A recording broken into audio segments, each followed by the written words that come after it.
Thank you, everyone. And now we all have evidence that we've been here in the Circular Economy Forum. Again, a very good morning to everyone. My name is Rocky Guzman. I am the International Governance and Legal Policy Specialist of ADB Circular Economy team, and welcome to the second day of the Circular Economy Forum. Are we all excited? Yay! Almost there, almost there. But I know we have had a good round of panels yesterday, and we have another 2 rounds today before we close off this event this afternoon. And I just want to give a few background of what this event is for those who have not been here yesterday. Just let me check if this works. There. So again, this is the Circular Economy Forum with the theme Advancing a Circular Economy for a Sustainable Future. This event is a platform for the wider adoption of the circular economy approach in investments, and it's in line with ADB's Environment Action Plan from 2024 to 2030. So just a few reminders, a quick notes, all of this you know already, but just a reminder to be present in all these events and panels today. And also, please, a reminder to please keep your phones and other gadgets on silent. Engagement, as you might have noticed, will be done through online platforms. We have an AHA slide later, which I'll be showing. And the Q&A as well will be done through AHA slides later. So again, if yesterday you were here, you might have noticed that there were a lot of opportunities to network, and I hope you've done so yesterday. But we'll also have a lot of opportunities today, so please don't forget to say hi to your seatmates, to everyone outside during the breaks, to say hi, because we are the community of circular economy. People here in Asia Pacific, it'll be good to connect with each other. And also, don't forget to have fun. That's the most important thing, to have fun while we're learning here in this forum. So other reminders, restrooms can be found outside, both on your left and your right, so you just go either side of the auditorium. And coffee and snacks will be available outside after this session. Again, just to remind you, no food and beverages will not be allowed inside this auditorium. ADB briefs, if you haven't gotten your copies yet, are available outside. And also charging stations are over there at the back of the room. If you haven't claimed your notebooks yet and other goodies, we also have the plantable pencil, which I heard has the seeds of sage and violets or any other plant, I don't know. You can find it outside in the auditorium. Now for social media, if you're keen on posting, the event hashtag will be hashtag ADB Advancing Circularity. And please don't forget to tag at ADB Environment on X, at ADB HQ on Instagram, and at Asian Development Bank on LinkedIn. And of course, please ensure that you have the consent of people you're posting the photos with, so just to make sure, and that everyone also looks good in the photo and you have their consent. Again, just a reminder to please download the event app if you want to access online features of this conference. Very high tech, which is in line with our panel on data collection and innovation in the theme for this event. So without further ado, let's start with this very exciting panel. We have a fantastic set of panelists with us today. And this track will be on digitalization and innovation, data collection and management. So this is the second track. If you just happen to pass by, again, this is the second track, but if you're here, please welcome. If you're already here, welcome.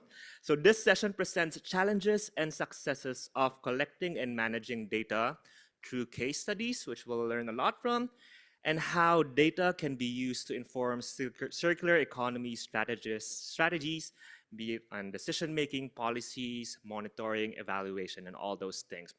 We're really looking forward to this set of panelists with us this morning.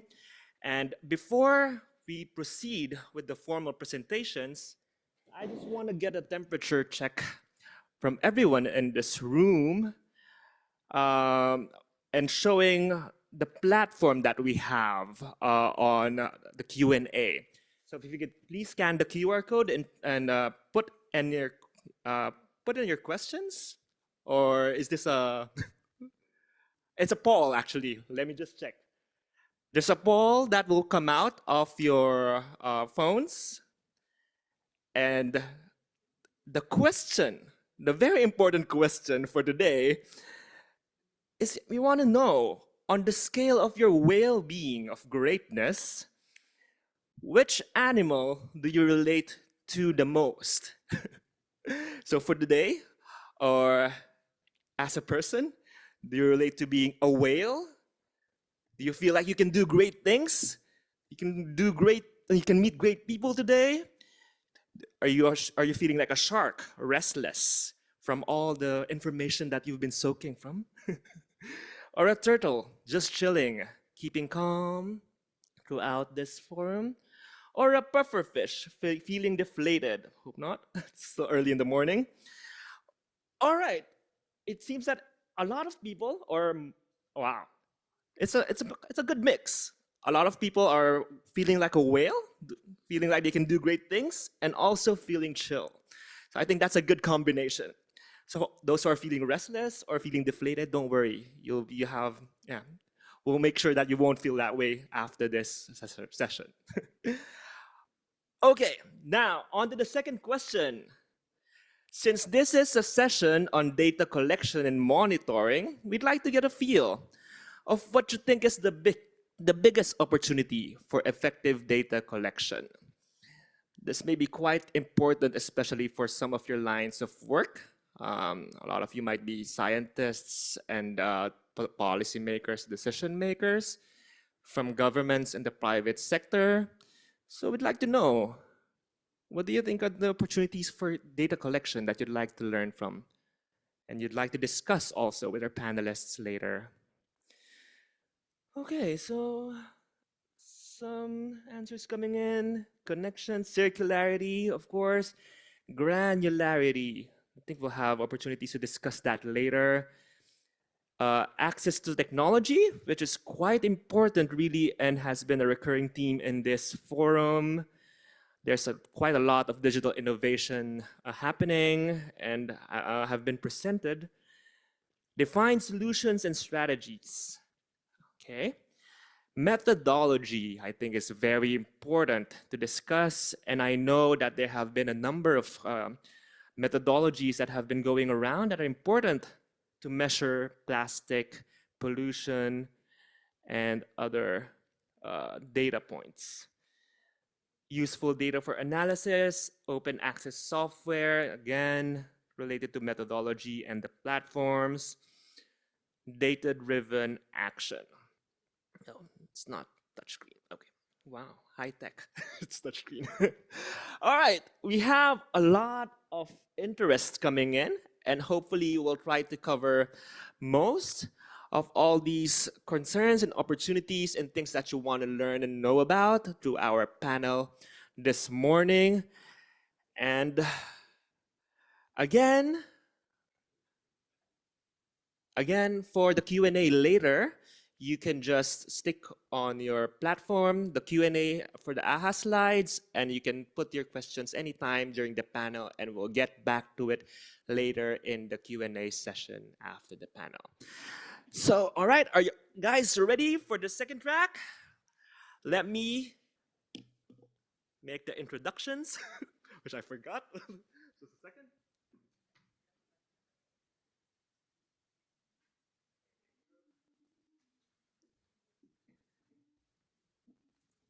So again, we have three panelists for today, which will be started by Miguel Yoro.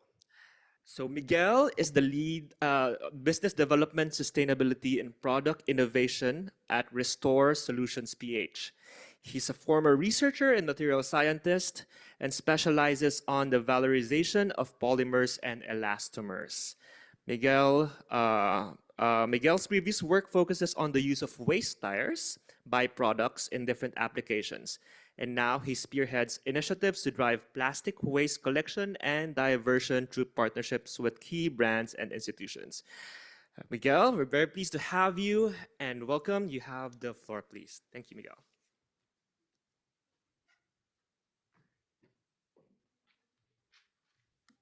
Hello. Hi, good morning, everyone. So, okay. Okay, so I'm here to share with you some of our experiences and our digital take on plastic collection. All right, cool. So again, we're from Restore Solutions PH. We are a plastic waste diverter. For us here, Restore actually stands for repurposing sachets towards a responsible economy. So you can see that we are really focused on sachets and flexible plastics. So we are based here in Bulacan, that's outside Metro Manila, and we turn these plastic waste into first the boards, restore, we call it restore boards, and then later on transform it into different applications. In Restore, we aim to take sustainability beyond just waste management. We want to infuse innovation to promote environmental stewardship and then later on drive positive change. So our mission, like with others here now, is to promote circular economy, and our take on this is to again infuse innovation, creativity, and also education so that we reach a future where the plastics are not treated as single use um, resources anymore. They can be treated as renewable resource and then later on achieve a, a point where sustainability doesn't stay as a concept. It becomes a way of life for people and for people at large. So why do we focus on sachets and on plastic sachets? Well, that's because the Philippines are big in the use of plastic sachets, mostly on the lower income households. That's around 15% of the population here, where the tinge or the retail culture is more popular. And that's through the different community stores. We call it sari-sari stores, and according to a report that was done years back, and this is years back, we are as a nation using 163 million pieces of sachets daily. And if we like divide it uh, to the population of the Philippines, that's around 5 to 10 pieces of sachets daily. And it's not hard to imagine what kinds of products they're using every day with these ones. Food, personal care, shampoo, soap, and all that. And that's around 500 kilograms daily just from these kinds of plastics. Now, in Restore, when we talk about our initiatives, we tackle the different stages or phases of the afterlife of the plastics. We do the collection of the plastics, and then we convert them into the boards. That's our core business. And then later on, transform it into an application because the last thing that we want is to make the boards and it doesn't get used. So it's not circular that way. But for this presentation, we're going to talk about more of our community-based collections. Yeah, there's. For us, community-based collections, our strategies there are broadly divided into two categories. The first one, we call it the analog strategies because these are the tried and tested activities and strategies that doesn't use much of technology but is very effective in driving up plastic collection volume. These are stuff like putting up segregation bins, doing plastic collection partnerships, or collection drives, cleanup drives, all those things. And these are very popular activities that we do like yearly with several institutions. Again, they're popular because they're effective. There's a little barrier to doing this, but we realized in Restore that it's not that effective in driving a behavioral change.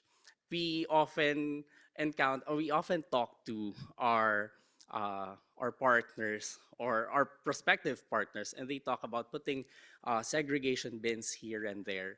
And the first thing that they tell us is people don't follow it.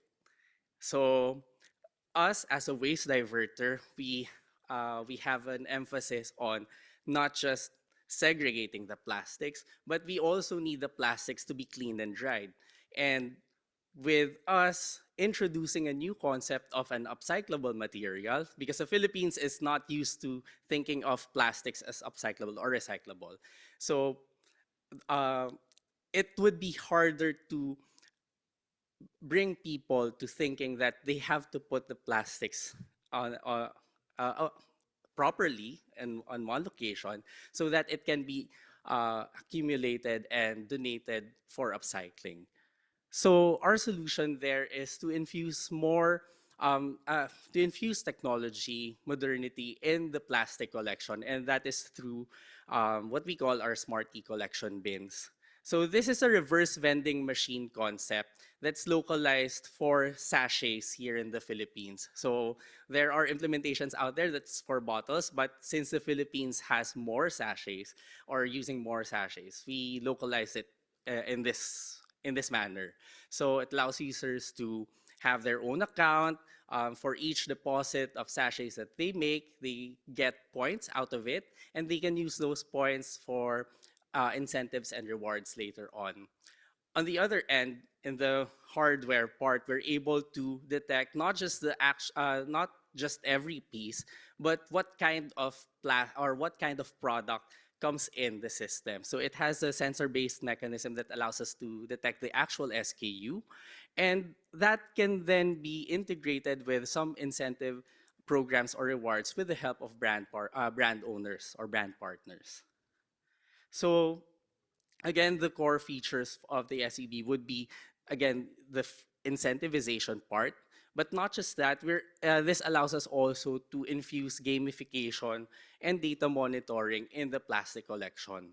So for the incentives, again, we convert the sachet deposits into points. That's the main currency for this system. And then the points then can be exchanged for either an actual like monetary value or can be in the form of products or items coming from brand partners or even services from the retailers where we put these machines in terms of the gamification part, we designed the system so it excites more users into using the machine.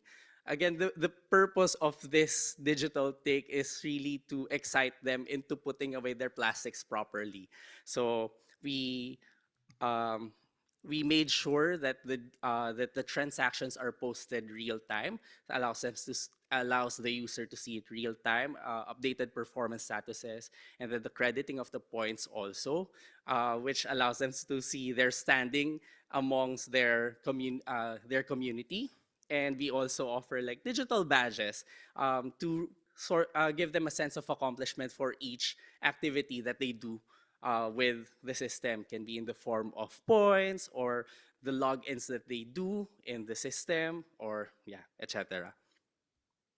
And for data monitoring, since this is hooked to the internet and to our server, we're able to monitor, of course, the machine integrity and its performance, also the impact per location where we're doing this. So right now we have 5. We'll talk about that later. And then also correlating it to like the historical performance of each location or even correlating it to user demographics data. Okay, so with all those information, it allows us now to define the kind of impact that's possible to see per stakeholder using the system. Like for individuals, they're able to see now their um, personal plastic footprint in the form of the plastic deposits that they make, but also the impact that they're doing. And they see also the impact of that the community is making. So with that information, with the heart for that positive change, they're now able to convince their neighbors to make use of the bin, put their sachets properly, put their sachets away properly, or even just consult other like-minded individuals what to do with their plastic waste. What to do? Do they accept, for example, in this screenshot, do they accept detergent sachets? And then they just share information that way. Um, for the brand partners which we want to partner with in this system, it also allows them to, the impact is also in two ways. First, for their EPR compliance, this is another point of view for the plastic footprint that they're generating. Right now, it's based on the sales data um, yeah, that they report. And then with this system, we can have like another point of view that's localized also, since it's it's placed in different locations. And then with that correlation, maybe they can have better insights on how they would do their plastic or how they would do plastic diversion strategies. But more than that, we believe that sustainability should not be treated uh, mutually dissociated from business building. In one report, around 75% of Filipinos prefer environmentally friendly brands, and by brands participating in this kind of system, it's an actual display of commitment to plastic waste diversion. And with this kind of system, it actually functions like a brand loyalty program. They can make use of this system to incentivize their shoppers or their consumers for depositing or consuming and depositing the packaging of their own products. So it fuels also the consumers to make sure that the plastics coming from their products are taken care of. Now, to share some of the experiences in our initial deployment, we actually deployed five of these machines in five malls here in Metro Manila. We're fortunate to have them as our initial partner to gather some information and the sentiment of the users of the machine. By the numbers, we've registered and activated more than 1,700 people in this system. We were able to collect more than 500,000 pieces of sachets already over the months that we deployed. And well, this is a typo. This should be 1,500 kilograms. So 1.5 metric tons so far, just for the five machines. Now, how do we look at the data? Again, we can correlate this in different ways. For example, in terms of the time or duration when we implemented this. We started this late September, and when we started this, we made sure to put in people, brand ambassadors, to teach people how to use the machine, usher into the system, what kind of plastics are being accepted, just to teach them how to join this initiative. And we see that initial spike in the participation. We replicated this. Sorry. Next slide. Oh, it's not happening. But we replicated this in March of this year, and we see another spike then. The slide is not changing, but it should be around there. Yeah, sorry. Yeah, and that actually tells us that people prefer some person-to-person interaction with the use of this technology. So gives us insight also of what else to do to inspire them to, put away their plastics, put them in the bin. There, okay.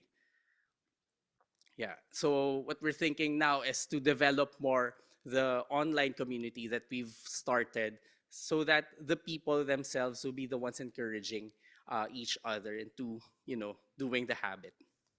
But more than the numbers, we're actually happy to see really good stories from the machine.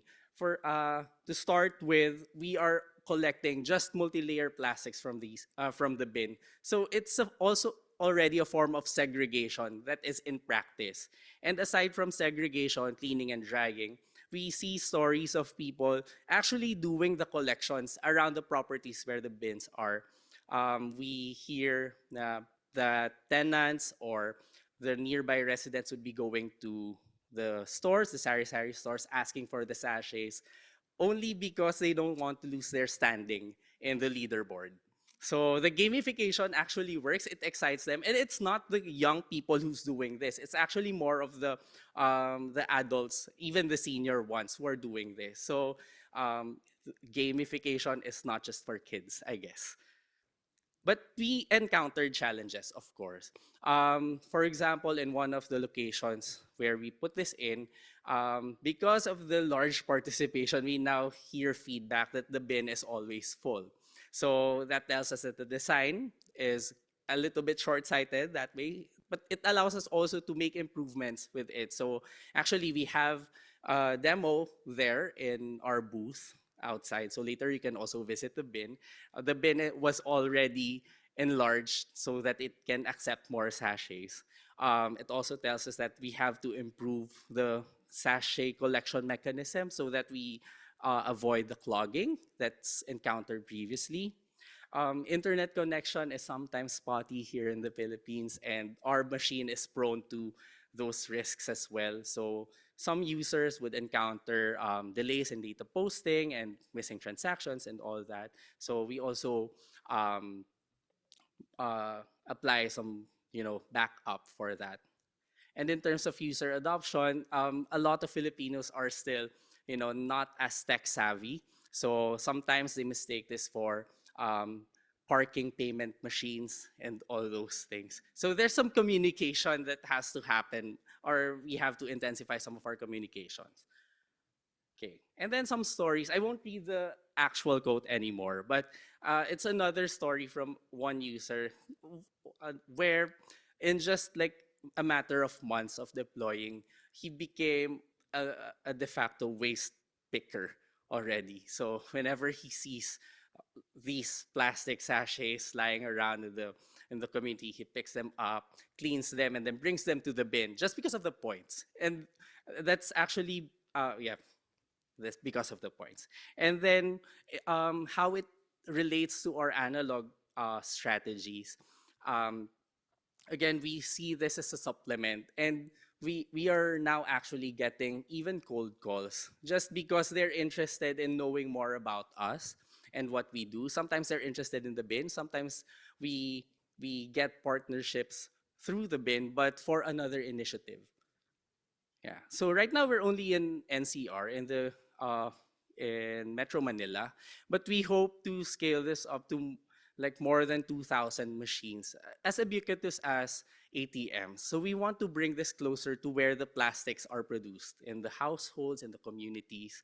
And we plan to do this by getting participation from partners, really. So the revenue coming from there would allow us to scale this up more, bring it more to the communities. But um, for transparency, there is that challenge for us also. So a lot of the brands would also want to see scale before they participate. So it becomes a chicken and egg problem. So we hope to get more support for this one and through other means.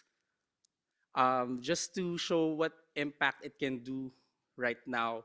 Right now we're just at 5, and like I said, we're already collecting around 180 kilograms per month just with that small of a machine. But imagine if we can extend this to hundreds or even thousands of machines. And with that kind of footprint and this kind of arrangement, we hope to not just uh, uh, collect these plastics, but inspire change in people.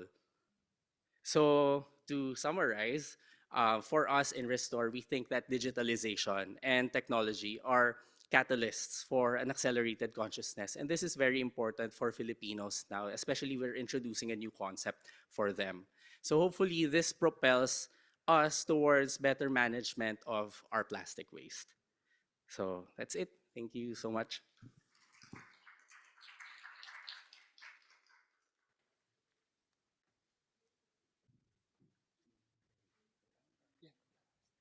Thank you so much, Miguel. That was again Miguel Yoro, the Vice President for Business Development and Sustainability of Restore PH. That was really super interesting and I think very apt for the region because we do have a lot of sachets here, which I think is one of the key defining features of the Philippines and Southeast Asia, I would say. And this is a very good solution, or one of the solutions that we can do to address the problems that sachets can pose in terms of plastic pollution. Interesting thing that you said. I would like to know, I mean, maybe later we can talk about like the personal plastic footprint because I've always wondered like what my personal footprint might be. We have the data of per capita plastic consumption, like macro things. But this is something really interesting to know if you have the app to see that, to validate things. So that would be interesting to know more about. But again, thank you again, Miguel. And now we went to the data collection and we proceed to the other parts of data point gathering is which is monitoring as well as using this data for decision making. We have our next panelist here, who is Anna Kumarasamy. So Anna is an associate program officer in plastic pollution and marine litter in the Secretariat of the coordinating body of the Seas of East Asia, or COBSEA. This COBSEA is administered by the UN Environment Program, and she's based in Bangkok, Thailand. She holds a PhD in environmental politics from Lancaster University, and her areas of expertise include waste management, plastic pollution, marine litter monitoring, ocean governance, and environmental rights. Anna is passionate about tackling waste, plastic pollution, and regional cooperation towards a healthy ocean. Anna, very pleased to have you, and please, you have the floor. Thank you very much.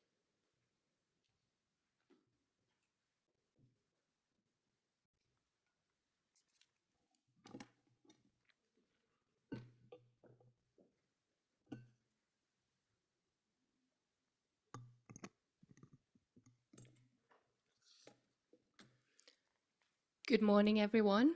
It's good that you can hear me nice and well. So I'm very happy to be here today, and I have to thank ADB for our continued collaboration. We've organized actually several conferences together and events, so it's good to keep that going and be here today. And so I'm really happy to be here and happy to be invited to this panel as well. I thank you, Miguel, for starting us off today, and he has really brought into perspective the local level.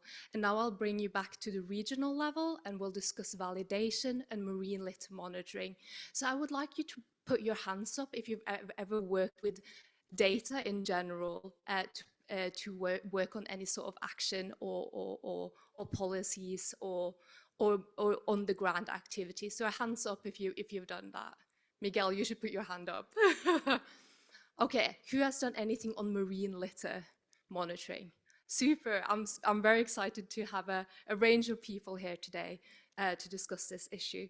So today my presentation will have three main goals. So first, we're going to talk on the different regional mechanisms, and including COBSEA, so what the Secretariat is actually working on.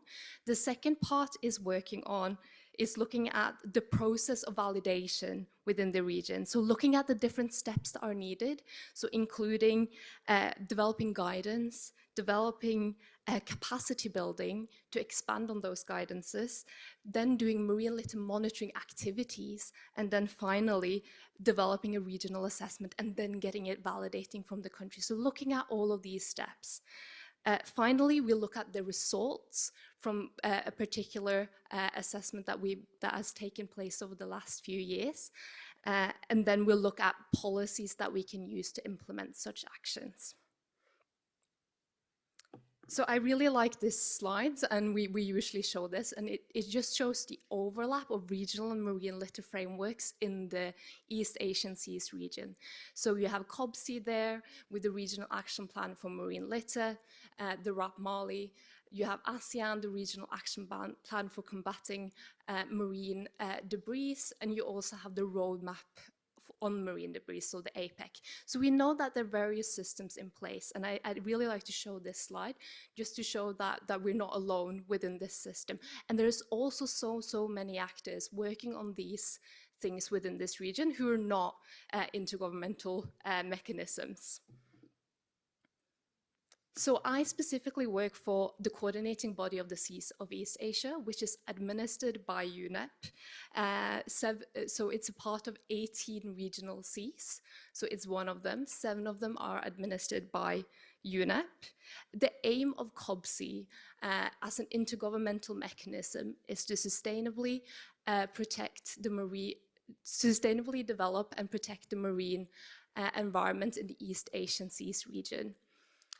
We have 9 participating countries: Cambodia, China, Indonesia, Republic of Korea, Malaysia, Philippines, Singapore, Thailand, and Vietnam. So really good range of participating countries in the region.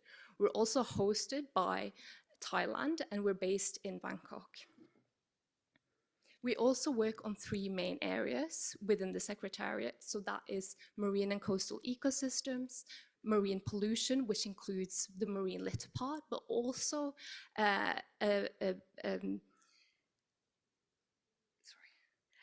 nutrients framework that has recently been developed. We also work on climate action.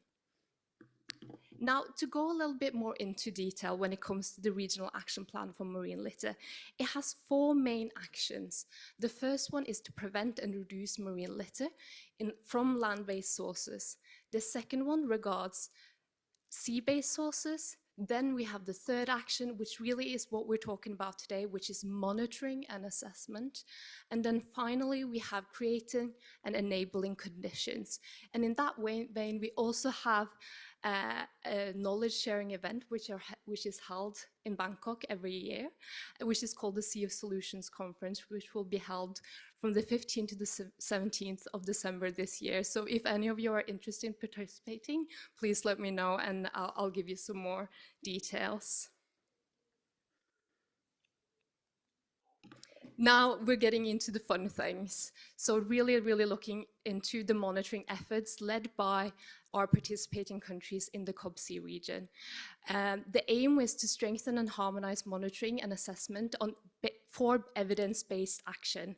So we've now gone through the first few steps. So within this specific project, we've worked with CSIRO, which is the Commonwealth Scientific and Industrial Research Organization, which is based in Australia. And we worked with them through the Sea Circular project with funding from the government of Sweden.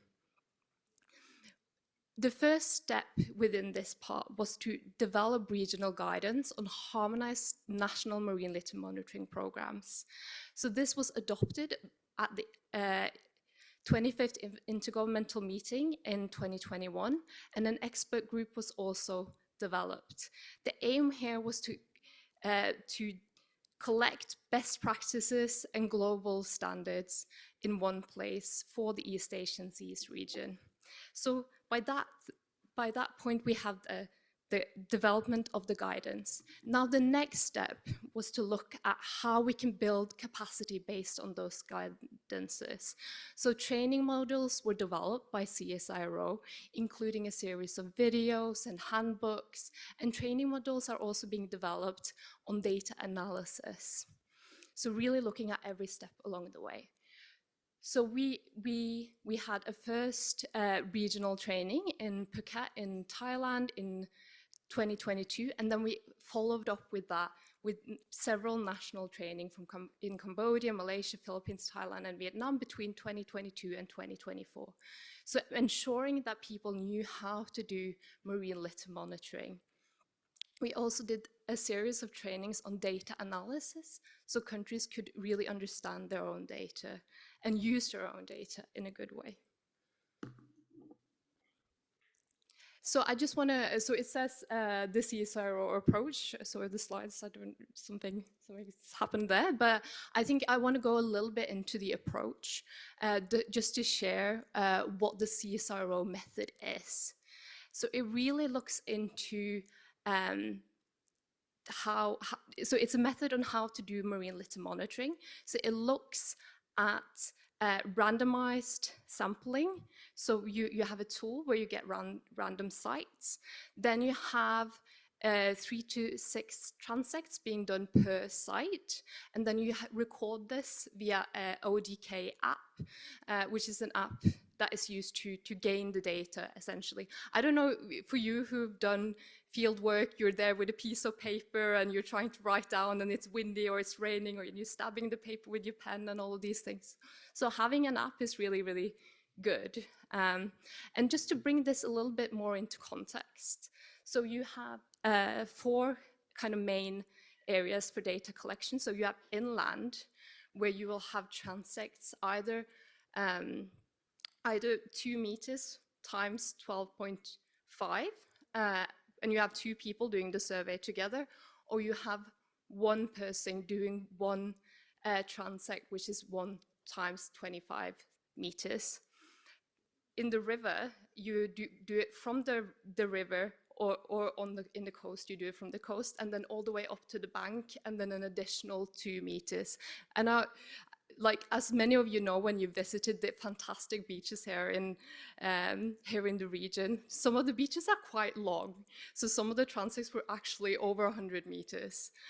So doing that is tremendous work in the heat. And so it's actually quite a lot of work doing these samples, even though it's not very, you're not relying on a lot of technologies.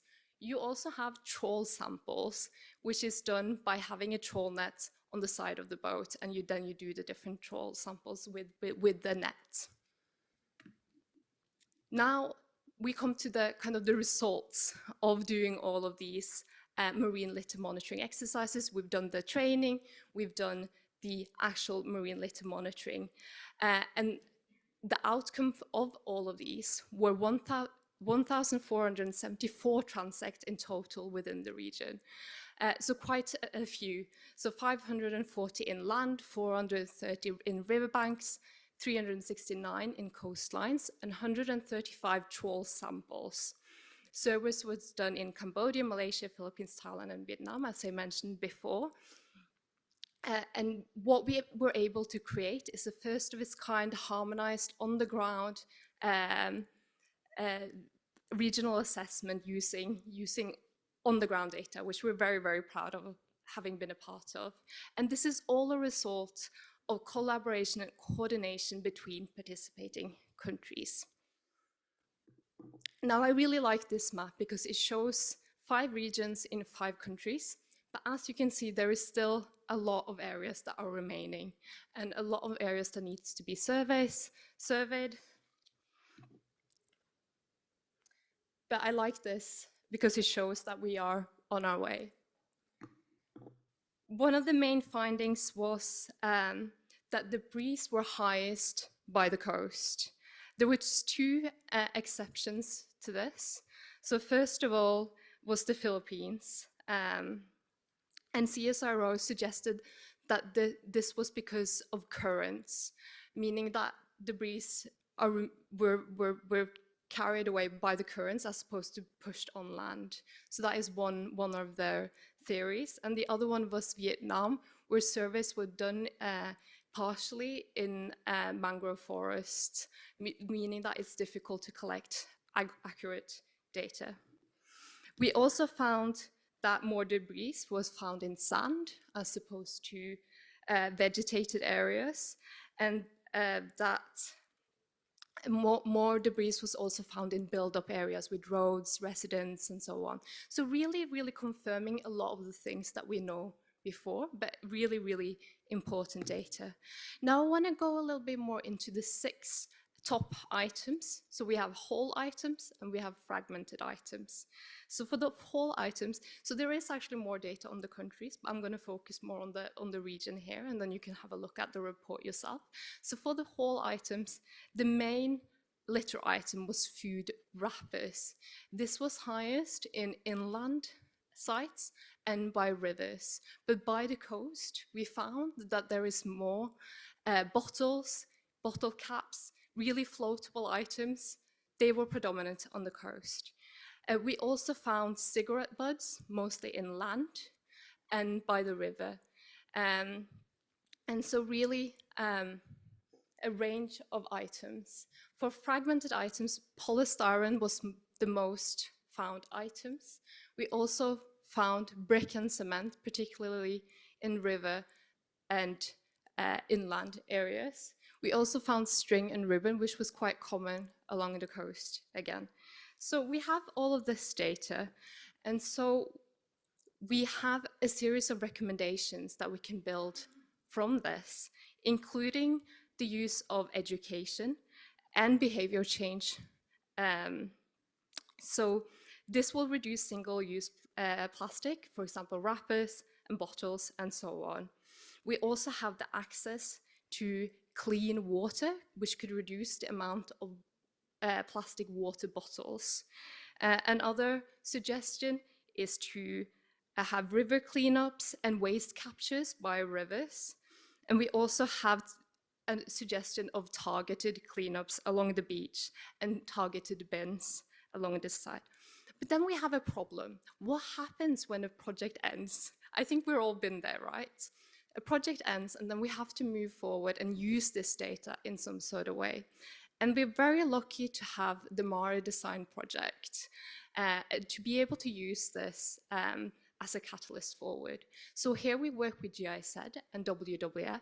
I'm very lucky to be here with my colleague, Im, who's with the GIZ, but we also work with WWF, who's used the CSIRO method and the materials that are available in different languages, also in Thai, to do not just to do the marine litter monitoring, but they adapted their method slightly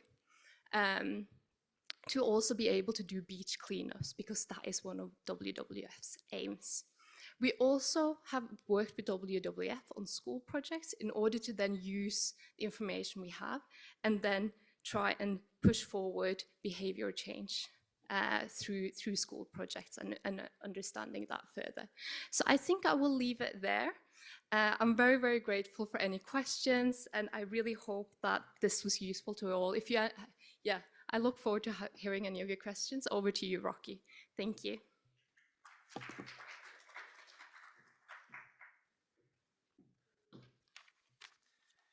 Thank you very much, Anna. That was Miss Anna Kumarasamy from the COBC for that excellent presentation. COBC has been a very important partner of ADB as well, especially in terms of data collection and monitoring and harmonization of regional data in Southeast Asia and beyond. And this is a very important topic, especially as we are going through we have a lot of regional frameworks in place that asks government to have these data collected and then monitored, but as well as upcoming developments, including the Plastics Treaty, where we'll have requirements for governments to monitor their data for later on. So this will be very, very important in this conversation for circular economy. In circular economy. So again, thank you very much, Anna, for that. For any questions, please don't forget to put your questions in the AHA slides. Again, I'm putting the QR code here. And you can put your questions anytime by putting in the website ahaslides.com/track2. So yes, we'll have a good conversation later, and we can continue the discussion with Anna, Miguel. But now let's proceed to the next panelist, our last panelist for this session. We've had a good discussion so far, starting from data collection and reverse logistics, more at the local level.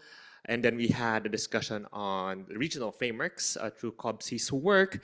And now we're going through a very important discussion on how data could be used for driving decision-making for strategies towards a circular economy. And we have here a speaker with us, Surbi Jore. So Surbi is the founder of ASM Global, a systems innovation company advancing circular economy solutions through technology, policy, and inclusion. She has led the development of the RecycleX platform, which enables traceability and transparency in circular and sustainable material value chains. With deep expertise in circular economy strategy, digital infrastructure, and climate change aligned investment, Surbi helps governments, investors, and enterprises design scalable, data-driven systems for waste and resource management. Her work blends systems thinking with practical innovation to accelerate the transition towards regenerative, inclusive economies. Please welcome Ms. Surbi Jore for this discussion. Surbi, thank you very much.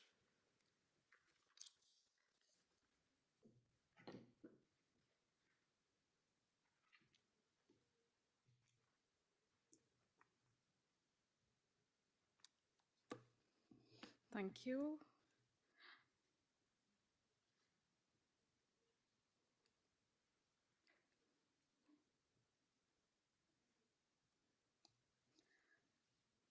And very good morning, everyone. I'm truly honored to be here at the ADB Circular Economy Forum. And my name is Surbi Jore. I'm the founder and CEO of ASM. We are a technology solution company which is enabling circular economy transformations globally. Today, I'll walk you through how digitization and innovations are not just the buzzwords, but actionable levers driving real impact on ground in overall circular economy space. But before we dive in, by a quick show of hands, how many of you have already explored digital tools, or how many of you are exploring the digital tools for your sustainability or circular economy supply chains? Okay, that'll actually help me tailor some of the examples then. So let's start with why this conversation is urgent. In today's globally interconnected world, the old ways of managing supply chains are no longer enough.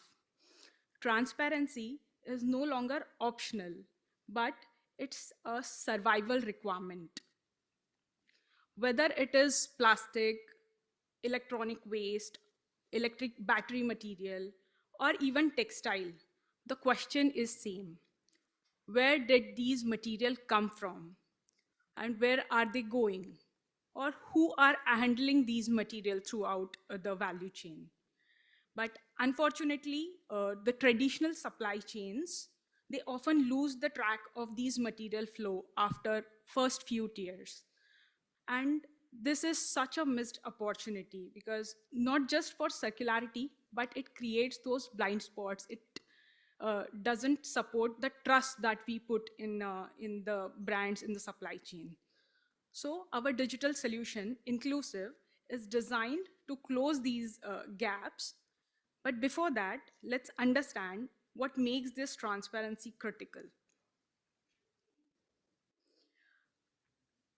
So the expectations are rising, and consumers, regulators, investors, they all want more than just the vague promises. They want data-backed proofs of social inclusion, like are the workers paid fairly, were the marginalized community involved meaningfully, or kind of economic development, like is the economic value distributed fairly, or are we sure that the material meets sustainability standards?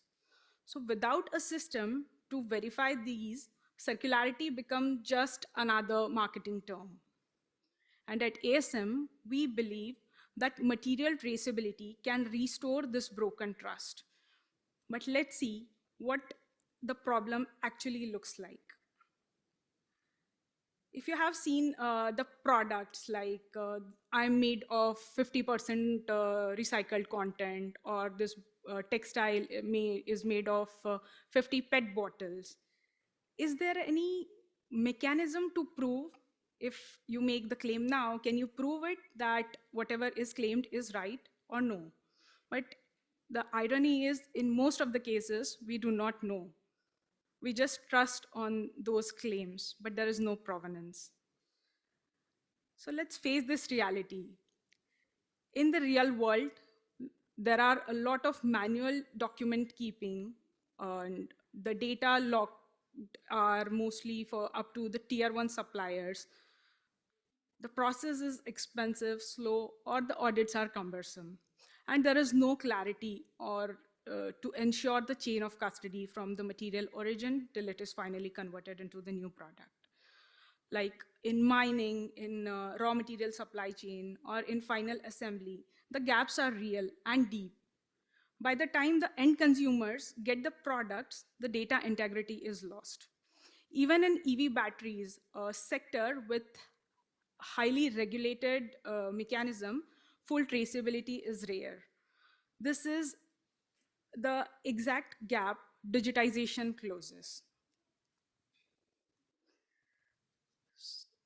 If you see a typical global supply chain wherein material is sourced from Asia, it is then the raw material is processed in Africa, then the components are extracted in South America, final assembly is being done in Europe, and the material sale is happening in the North American market. So this is how a typical global supply chain looks like today. Now imagine using the traditional rudimentary documentation systems to track the material origin. What are the chances of success? Very, very low, right? And when we follow these process, when such methods are used for claiming the green or sustainable characteristics of a product, then consumers lose trust. The brands get fined and circular initiatives take a setback. So here is our answer, inclusive. It's ASM Global's purpose-driven platform for circularity and traceability. It's designed to overcome the very bottleneck that we discussed now. It is modular and scalable. It can cover from tier 1 to up to tier 5, tier 6 suppliers. It is multilingual. It supports top 10 spoken languages in the world. It is omni-channel that makes it compatible with all the devices and operating systems, and it's highly affordable.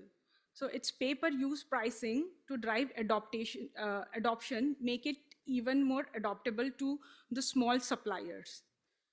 So it's no fancy stuff, no complex setups, but it is designed for the real world where the cost, language, and tech barriers are important.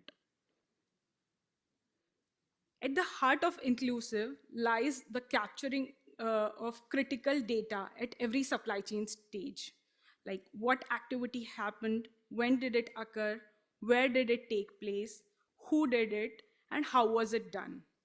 Each data block is stored in the progressive smart ledger, which is a digital system that grows with every transaction and cannot be tampered with.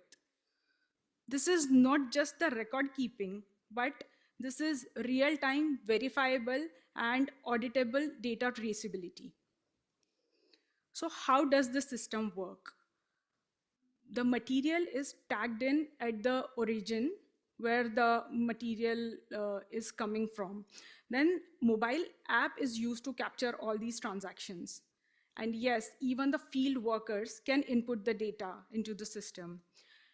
It has inbuilt AI models to flag the anomalies for data fraud or detecting the fraud or inconsistencies in the supply chain. And the dashboards are there for compliance management, for EPR, for carbon claims, for circularity credits, etc. So it's all seamless, simple, and designed for every hand in the supply chain. Now, why it is important? Because trust in the circularity is broken. Every stage, from collection to recycling, manufacturing to reuse, the need of verified proof was actually felt in this time. And that is why inclusive act as a digital twin to your physical supply chain. This is end-to-end visible and doesn't create any blind spots into the supply chain. There is no greenwashing, but just the verifiable facts. And with timestamp documentation, the circular claims become verifiable and real, not just the marketing slogans. So inclusive aligns with the evolving regulations of EPR reporting, product labeling compliances, carbon footprint validation, and even the circularity certifications. So you can not only prove your sustainability credentials, but build the market trust and win the consumer confidence and avoid those costly regulatory fines. These are some of the glimpses from the tool in which, since it is integrated with Google Map, so it will help identify what exact locations the facilities are, where it is being processed, what is the origin of raw material, where it is being processed and converted into the finished good. And all these information are integrated in the material flow diagram. I'll talk about a few use cases, a few examples. One from Florida in the US. For Ocean is a company who has collected 40 million pounds of waste recovered from the ocean. So they are using this platform for every kilogram of plastic they are recovering from ocean and ultimately helping reach the recycling centers. The result, they have recovered, they have improved their recovery rate by 20% after they started using the platform. They are able to gain the stakeholders' trust, and they are able to monetize the impact because now they can sell these verified ocean plastic credits to relevant stakeholders. Now, tell me, would you pay more for a product knowing that it has removed the ocean plastic and it comes with all those verification evidence to you? Yeah, thank you. Another example from Prime Waste Solution. It's the largest waste management company in the Philippines, handling close to 1,000 tons of material from the municipal solid waste. And by deploying this solution, what they have achieved, they have improved their recovery rate. They have improved the recyclable material value, and they are now able to report the data accurately and efficiently. So the data became no burden, but it actually gave them a competitive advantage. But digitization comes with responsibility, and inclusive follows the key digital guardrails uh, of since the computational footprint is low, it is sustainable even for developing market. It is interoperable. It works across different regions and different supply chains. The data privacy is assured, especially vital for the sensitive sectors. And the adoption is inclusive. It is designed for all, from a small waste collector all the way to the OEMs and the investors. So the aim is to ensure that technology reaches everyone, not just for the tech savies. And inclusive is it's proven for its world record across 35 plus countries, more than 50 clients, more than 1,000 active users on this account. There are thousands of transactions being logged on every day. It has been recognized by United Nations under CTCN program, and it has been adopted by multinational brands, trusted globally from Asia to Europe, from Africa to Americas. And to sum up, circular economy needs digital traceability, and inclusive delivers it simply, affordably, and inclusively. From ocean plastics to battery material, from textile to biomethane, it works everywhere. If you want your products, your supply chains, or your claims to be truly circular and truly trusted, let's collaborate. Thank you for your time and attention, and would love to keep in touch to make the circular economy truly works.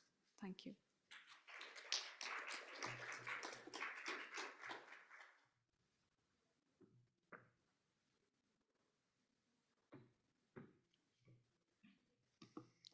Thank you very much, Serbi. That was Serbi Jorev from ASM Global. Another very, very interesting presentation highlighting the need for transparency, traceability, and inclusiveness in the system of circularity to make it work, you know. I was looking earlier at my question this morning when I asked what are the opportunities, and a number of things popped up, like transparency, and the claims of greenwashing, and how that needs to be addressed. And I think this presentation provides one of the solutions to ensure that the claims are indeed verifiable, right? I like what you said, Serbi. As in many things in life, trust has been broken in some of the circularity systems, and we need to restore that trust. And this is a solution whereby we can reinforce the credibility in the system again and back to circularity. So again, thank you very much, Serbi, for that presentation. At this point, if you have any questions, please put that in the ahaslides.com platform through this QR code or this website. And may I please call back the panelists to please sit here in front. We'll have a little chat the discussion of on this session on data collection and monitoring. So please, again, for this Q&A session, you don't have to put here. If you want to really speak up, please just also raise your hand, and I'll be happy to call on anyone to directly field the questions to our panelists here with us. Okay.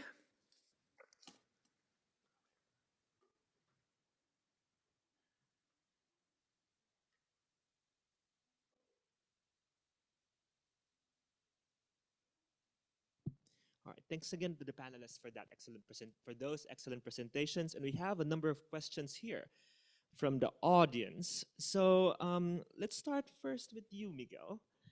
So this is a question from Kunwasana from Thailand, and she was asking, like, she was wondering what's the difficulties that you encountered in setting up this project. Was there any support or activity or incentives from the government while you were putting it up?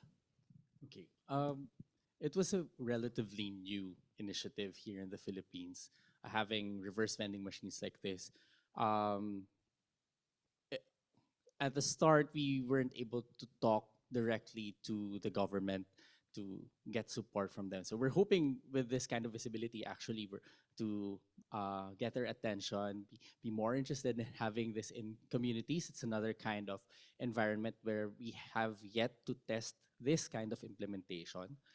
As for the challenges that we encountered at the start, uh, again, the technology is quite new, the concept is quite new. So users who would see the machine from afar, they wouldn't be, um, they wouldn't really think that it's for putting away their plastic sachets at the start. Again, they think that it's maybe for paying for their parking ticket at the malls, or maybe loading up their e-wallets or something like that. We get a lot of those feedback from the users. So that was one reason why it was very important for us to put people in beside the bin so that they can introduce it more to the people passing by, maybe, or even around the area, the nearby residences, those things. Oh, really interesting insights, especially you're just starting up, and again, it's good that you're getting all this feedback to ensure them to improve the product better, right? So it's a learning experience as well, right? So again, thank you, Miguel. I want to go now to Anna. You know, you've been doing a lot of work on harmonization, which could sometimes be challenging in across different countries with different political backgrounds and governments and political subdivisions as well. So can you tell us more about how you try to harmonize those things, considering that you have different sub governments and political subdivisions in each country across COBC? Yeah, I think that's a really good question, and I think harmonization is key here, and not standardization.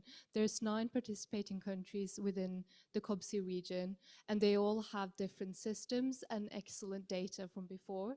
This was an attempt to harmonize some of this data, or some of using a different approach, using the same data across 5 different countries. I think it's important to not throw out the baby with the bathwater.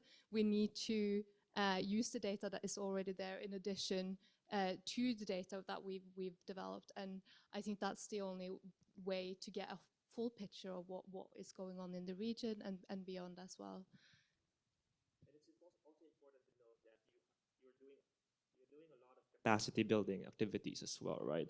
So if countries and partners might be interested to know more about, you could actually work with COBC directly. Yeah, absolutely. So I think what is great about working with CSIRO is that they've developed really thorough handbooks that are available online in different languages, and also videos where you can actually see for yourself how it's done, like how you look on the ground to get the data when you're looking at the ground. So I think that is really, really cool. And like, if anyone is interested in doing this, either with school, with youth, or with an organization, I think it's really, really a lot of really good resources, and I'll be happy to point you in the right direction. Great, thanks, Anna. There are so many ways now to learn from these things. You know, you have these platforms, the gamification that Miguel mentioned this morning, quite interesting as well. But at this point, let me go to Serbi. You mentioned, you know, you discussed the importance of verifiability, traceability, and you know, in Southeast Asia and a lot of countries here, we are starting an extended producer responsibility programs, right? Which require, you know, for these footprints to be verified. So could you please tell us more how you work with these EPR programs of governments in terms of like having mandatory certifications or third-party audits and all those, and how your system jives with the overall requirements of the government?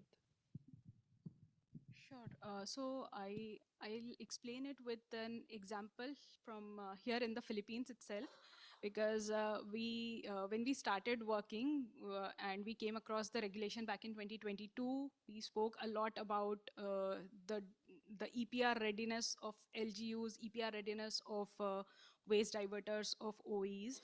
So we engaged with so many such LGUs to digitize their value chain, right from the curbside collection, the junk shops, the material recovery facilities, all the way up to material is reaching the recyclers. So at every step, uh, predominantly the system was to either keep those manual receipts, like, and also mentioned those paper documents which may get soiled and something. Ultimately, they were not able to generate the impact credits because there was no chain of custody of material is maintained. Through this digital integration into their existing system, since it acts as a digital twin, they are continuing to do what they were doing, the collection, the material processing, and finally recycling. But every step, now they are logging all these data into the system. And that creates a tamper-proof, auditable trail, and these documents are then verified by independent third-party CPA in compliance with the RA 11898, and then the certificate is issued. It is issued through the wallet, so once the OE or PRO buys it, then the credits get retired from the system. So in any regional or country-specific federal regulations, complying with EPR, the system is modular to accommodate those specific requirements and help generate the documentation in compliance with the federal regulations. Thank you. Survey really of how it works in practice as we try to comply with the EPR programs set up across countries. You know, it's important. You've shown how important it is, you know, to see the trail, and now we have the digital trail in place. So you know, we can really verify the things that are happening and all the claims and all that. So yeah, looking forward and how that works out, especially as we are in the, you know, starting out this EPR program. But now that we are discussing this EPR, and I'd like to go to Miguel on this. You mentioned that you are also waste diverter, right? Yeah. And according to some EPR programs, it's important for the government to lead the waste to the diversion. And I just want to know your thoughts on how that has played out for you with the EPR program in place by the Philippines. Have you been coordinating as well? And have you been working with the government for the EPR implementation? Yeah. Okay. So actually, we are a very young initiative. We started just in 2023, and the operations actually um, like took off mid 2024. So we've yet to really exercise in that sphere. We're still how should I say, getting used to the habit of, you know, talking to people and getting these collections and making sure that these plastics and the collections that we're doing are getting diverted.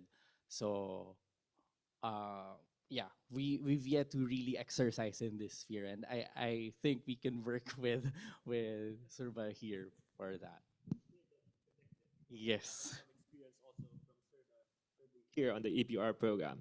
But yeah, we're looking forward and how that would work out for you once the EPR Hopefully program in is the in place. next cycle. Yes, yes, definitely. All right. How about you, Anna? I'm sure a number of people might be wondering here, since plastic or marine debris, as you discussed, is such a transboundary issue, and sometimes people throw plastic from here, and it goes all the way to Indonesia or Vietnam by the currents and the waves. Could you tell us, like, is that something that you've been looking at in your like monitoring and assessment methodologies? Is that like the transboundary movement of waste because of currents and all those, like all these neat things? Could you tell us more about that? So we've actually not been looking at currents and different litter coming from different places. I think it's really there needs to be a lot of data to establish those patterns, and it's really important not to point fingers. We're all kind of in this together. We're all use plastic, even though some countries have higher level of recycling than others. I think it's important that we look at it as a transboundary issue, but that we tackle it together in this region. And I think that is the first step with the regional assessment. So, but there are a lot of like upcoming collection and methodology that you're also looking at, right? So Yeah, so I have heard about methodologies where they specifically track different labels and so on. And I think this is a contribution to the fuller picture. But again, when you think about ships and boats and people Right. going into different areas, it's sometimes difficult to find out Yep. where things come from. But then we also know that there's a lot of legacy waste from other countries being transported into this region, and I think that is also an important point to consider. Indeed, yeah, there are so many issues, but like we can start from like this first harmonization, and then we can also proceed to those other issues later on.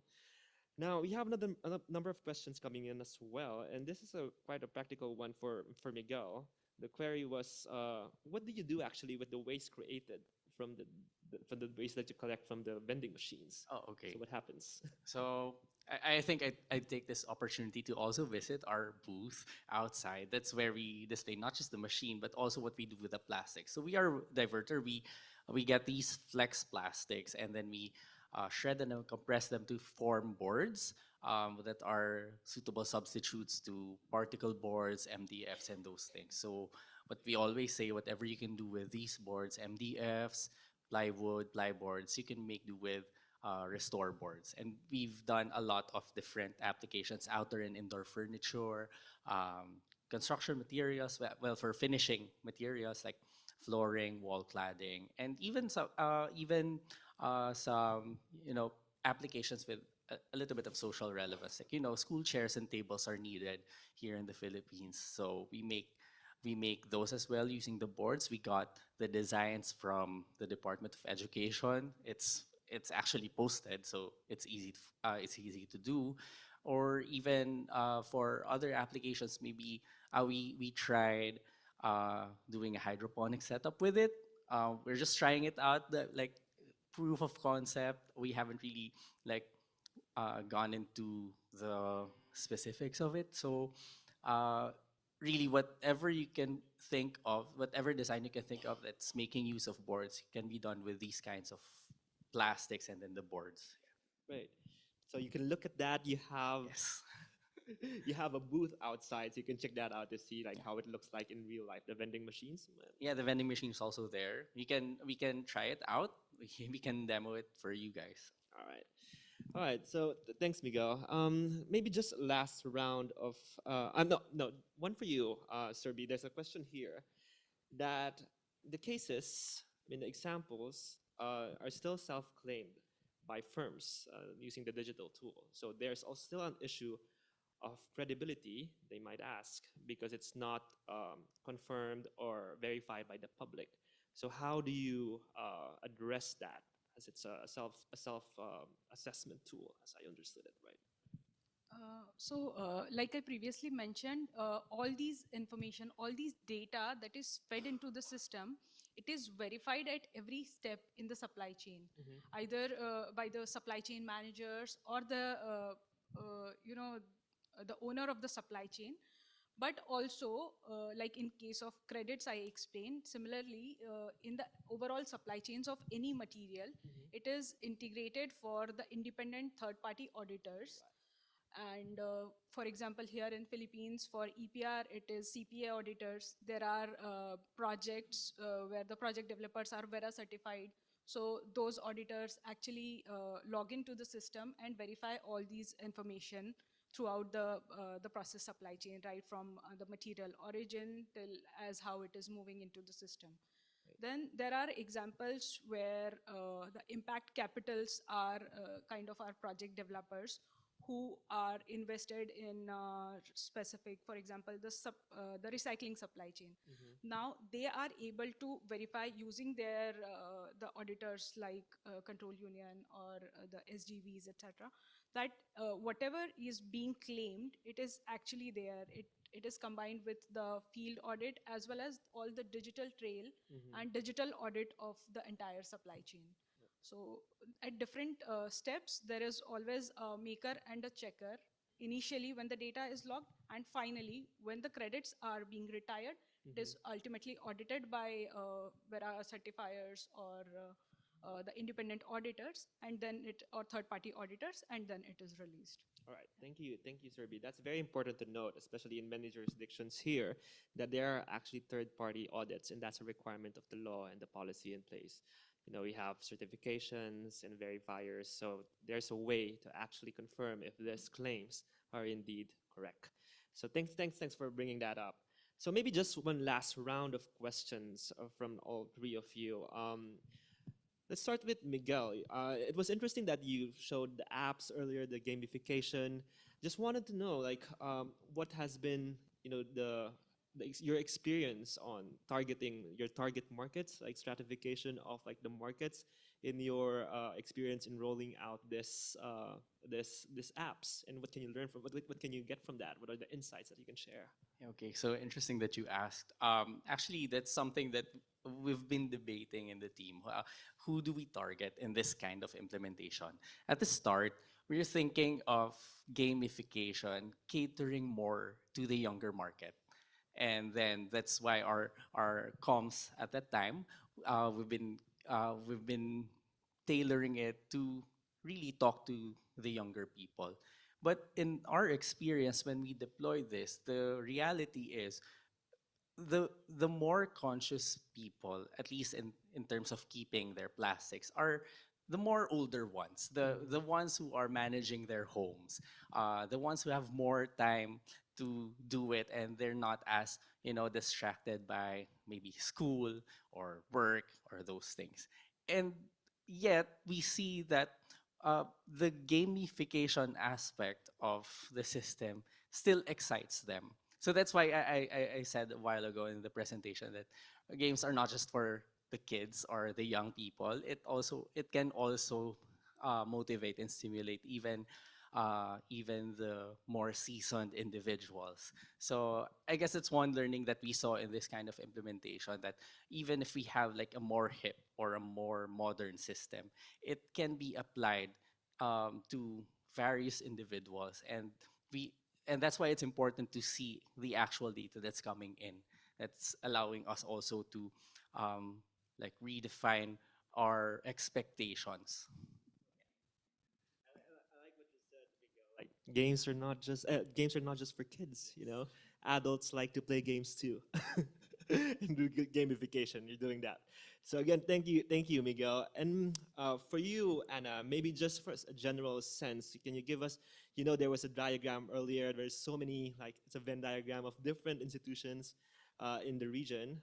Considering that there are so many players here, how do you work out like that harmonization of all the jurisdictional issues of all these regional organizations and national governments? So it's extremely difficult, and especially when a lot of the data is kept by the different organizations or by different countries. So we do have to think very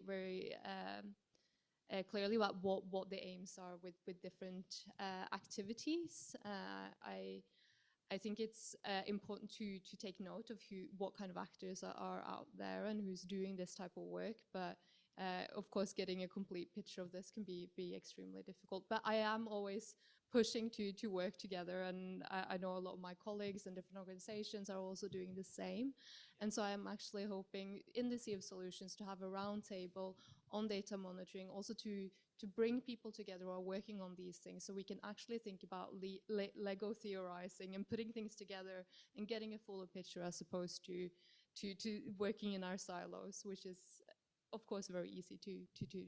Right, and we have those platforms in place, like the Sea of Solutions you said, that'll be in December. That's an annual event where we bring all stakeholders. COBC brings all stakeholders in the circular economy at the regional level. And of course, for ADB, we try to have these platforms to keep the conversation going and mainstream circularity in the region. So for you, Serbi, maybe the last question, and this might be interesting because I know there are some people from the municipal level, local governments here, and you mentioned a while back that you are also working at the local government level, right? So how are you implementing it? How are you doing that at the local level, and what might be, the next steps that you might see, how this could help local governments in managing their waste at the local level? So, with the local government units, the city municipalities, we started our first project back in 2023, and it was not just the discussion with the city office, but it went through the entire process of Sangguniang Bayang, and finally the award of contract, and the ground reality versus the expectations were completely different. Like at ground, yes, there was collection that was happening, but no segregation and no ways to unlock the climate finance by means of EPR credits, for example. So when we started this project, we worked meticulously with the city governments, the barangay captains, and the city Senros, for that matter. They have helped a lot, in penetrating this digital technology to the last mile. So that helped us digitize the existing collection network, uh, digitize their drop-off points, their material recovery facility, and then finally channelize this material to respective buyers, the respective recyclers. So throughout this process, we worked meticulously with the ground force on how this data input will help, how not to redundant the information, enter the data into the system, and how to upkeep this in compliance with the local regulations. So it was meticulously done with every stakeholder. And of course, the tool is modular. So not every stakeholder will get access to every information that is fed in. For example, rag picker or the junk shop owner will use this tool as a digital wallet. So whatever material they are supplying and the incentive they are receiving, this information is accessible to them. They have no control as to where the material is going. Similarly, as the material progresses, since it is inbuilt with role-based access control, so every respective individual gets access to the information that is desired or that is required by him. But overall, at the city municipality level, they are able to see the overall material flow from the point of origin till finally it is getting converted into the audits. In doing so, not only the plastic supply chain got streamlined, but there were other materials like the organic waste that they were processing in their composting facility. The quality of that also enhanced, because now like after 1.5 year of completion of this project, we are seeing almost 100% source segregation, primarily into dry and wet category. So that actually not only helped in terms of monetization by EPR credits, like they have been able to make almost 1 million peso from the first year of operations by the sale of credits, but they are also able to improve the quality of the compost in the municipality. So that has been an additional revenue as well. Great. Yeah. Thank you, Serbi. It's very interesting, especially at the local level, what you said. It's what I think for the local level, what's important is it's also driving change, behavior change at the local level through the technology that you have. I think that's a very good thing and very practical for the local governments who are here. So it might be interesting to discuss that more on how it's rolled out at the local and municipal level. So unfortunately, that's all the time that we have for this session. You can still ask your questions for our panelists during the breaks.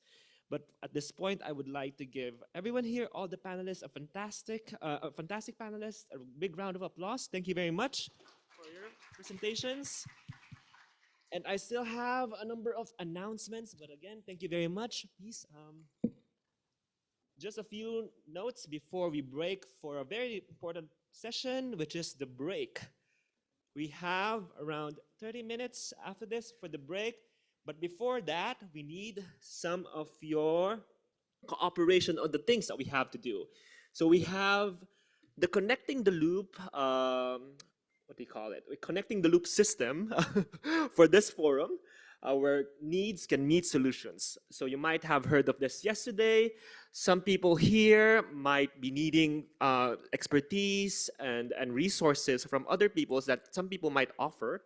So during the coffee break, we invite you to fill up post-it notes here, over there on the side, with what resources you might need and what resources you can offer in the context of circular economy. So this might be in the form of physical resources like venues, spaces for activities, intellectual resources including data, learning materials, research, human resources including volunteers or consultants, students and partners, as well as financial resources if you would like to, if you need that, including grants, investments, and loans. On the first easel there, write what resource you need in the context of circular economy. And don't forget to put your contact information, such as your LinkedIn and social media handle or email. Use one post-it per idea. So an example we have here is, I need technical expertise in food grade recyclable packaging, for example. And put your LinkedIn or your email under the post-it. On the second easel, you can put what resource you can offer. So this is the other side of the coin in the context of a circular economy. And again, put also your contact information.